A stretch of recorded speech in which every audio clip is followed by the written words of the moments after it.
With me live in Los Angeles tonight, Katrina Pearson, Bill Bennett, and Kennedy.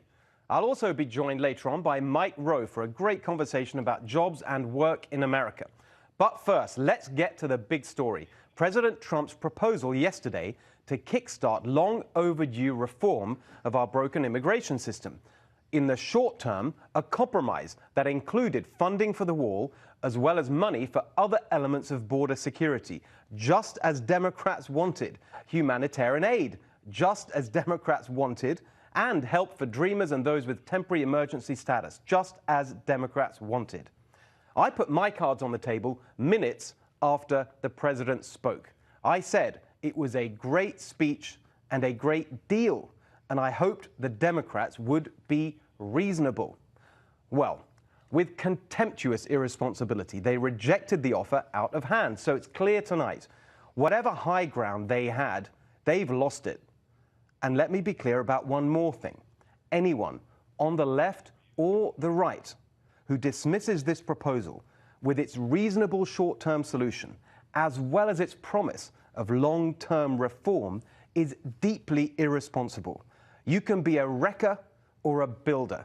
And I hope the Democrats, as well as the president's critics on the right, soon find a way to be constructive. Tell me what you think at Steve Hilton X and at NextRevFNC. And now let's see what our guests tonight think. Senior advisor to the Trump 2020 campaign, Katrina Pearson. The host of Kennedy on Fox Business, Kennedy. And Fox News contributor and former Secretary of Education, Bill Bennett. So, Katrina, I want to start with you, and I want to set it up by playing something that caught my attention today from Kirsten Gillibrand. Let's just listen to what she had to say, because I think it's really revealing about what this is all about. Let's have a look. I don't think that those who voted for President Trump necessarily feel that he's done the things that he promised to do. Okay, so let's just think about what she's saying there. She's setting up delivery of promises as an important thing to do. If we actually look at what's happened in so many areas, President Trump is delivering or has delivered what he said, especially on jobs and the economy and so on trade, a long list. There's one big gap, the wall. That's why they don't want this to happen. They don't want him to have a full checklist of promises delivered. Well, that's absolutely right. I mean, the wall is the staple of the 2016 campaign.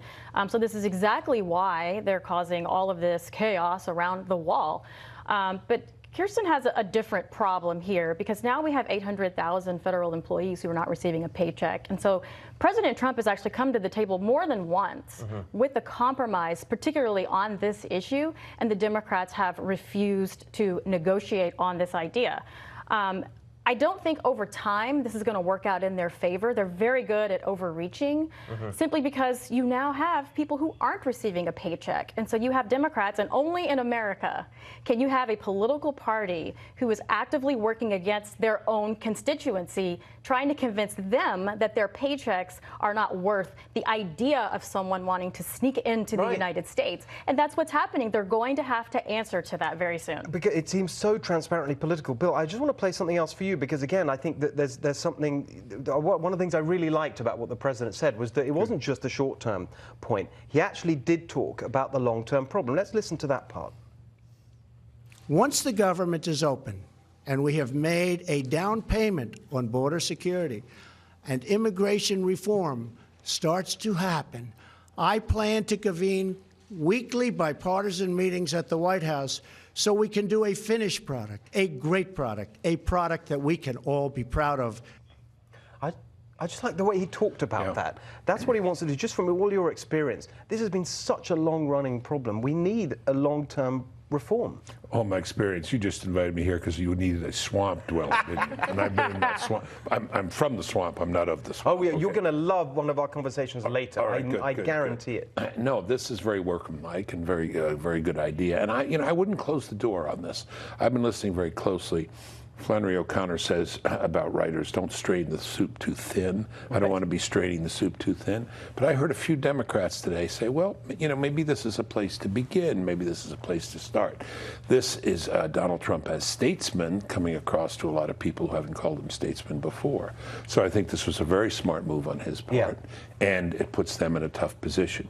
By the way, I think 2016, Katrina's absolutely right, and we were talking earlier, I think 2020, this is the #1 issue as well. And the last thing I'd say is in terms of promise keeping, I'm a Reagan guy. You know, that's how I came in, a Reagan baby. Yeah. I was a baby a long time ago. But no president in modern times has kept more promises than Donald Trump. Well, there you go. Okay, so Kennedy, there's one particular aspect that again, got a lot of attention more on the other side of the political fence, and that was the Dreamers. A lot of people concerned on the right about what the president said and the offer he made about the Dreamers. But this is not inconsistent with what he said before. Let's look at this from President Trump. Should they be worried that they could be deported? And is there anything you can say to assure them right now that they'll be allowed to stay? They shouldn't be very worried. They are here illegally. They shouldn't be very worried. I do have a big heart. We're going to take care of everybody.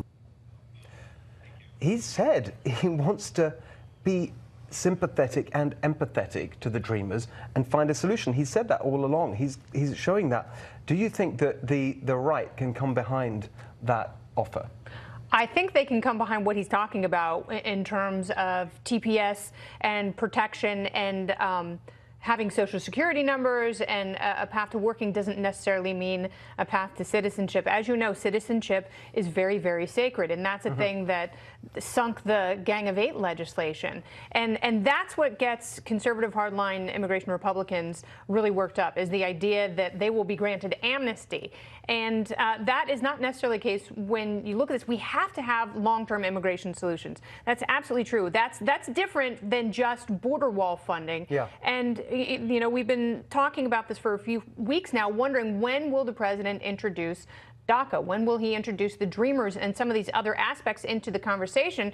Because it is that is a big compromise, but it's also been consistent with his position. Yes. And it's hard for emotional hardliners on either side to square that. But I think you have more people in Congress who are willing to come together. You know, you've got Mark Warner, as Secretary Bennett was alluding to, saying, yeah, this is a good place to start. Yeah. And Joe Manchin and Lindsey Graham are trying to find aspects of each other's wish lists that match. And I think with what the president is saying, now you have to realize that 800,000 workers, there are a lot of people who are members of unions. And the Democratic Party has always counted unions in their pockets.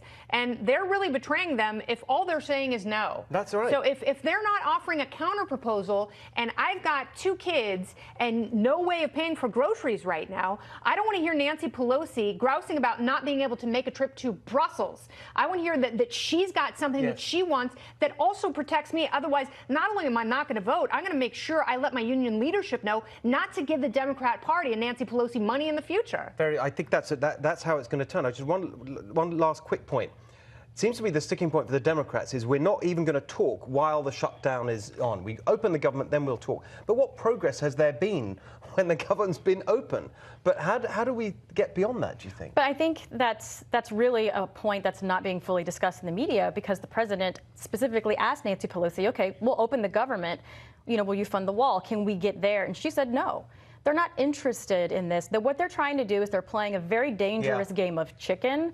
And President Trump is on the right side because, as Kennedy mentioned, there are people who are not going to be able to feed their families, and they're going to want to know why. And if it's because of border security, that's going to be a major problem. Right. We've got to leave it there for the moment. Sorry, we can come back on it. We can talk about it again in a bit. But that's why it's so important what he did yesterday, because he's the one that's looking like the statesman, the reasonable person trying to solve the problem. Okay, coming up, the establishment media couldn't wait to stop talking about immigration, the wall and the shutdown, so they could get back to their